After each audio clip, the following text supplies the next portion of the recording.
Bombeiros Timor-Leste celebra aniversário Badala Ronolo Racing Hat Tinane. Celebração no aniversário Nerasi realiza em edifício APC Kaikoli Dili, quinta-feira Lorn Ronolo Racing 5 April Tinane Rua Ronolo Racing Hat.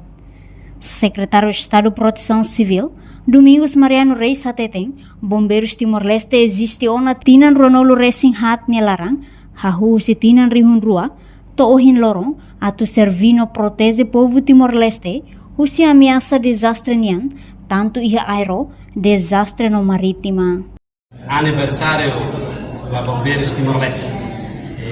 Bombeiros Timor-Leste existe ona Tinan Ronolo Racing Hat. Hahu 2000 e até existência bombeiros atual série Timor-Leste. Primeiro, atu servir no protege povo Timor-Leste, fosse ameaça desastre tanto desastre terrestre, desastre aéreo e desastre marítimo.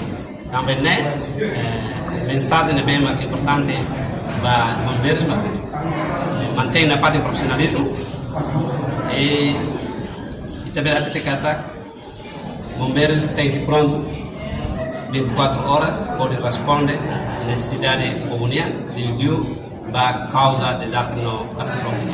Buat todo importante. E de primeiro recursos humanos, recursos financeiros e recursos facilitados. Hoje itu pode ser presença bombeiros ya.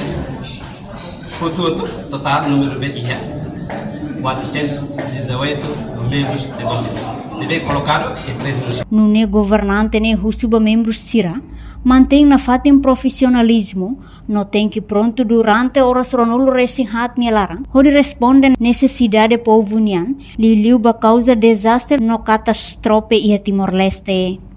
Entretanto, participa em cerimônia aniversário bombeiros ne, o vice-primeiro-ministro Mariano Sanami Sabino, ministro interior, secretário de Estado de Toponomia, secretário de Estado de Floresta, comandante FFDTLI, comandante PNTLI, estrutura bombeiros município, inclui convidados Sira. Reportagem Efifanha de Carvalho, Sabina Sansa, Televisão Timor-Post. Janela informação ba emogoto.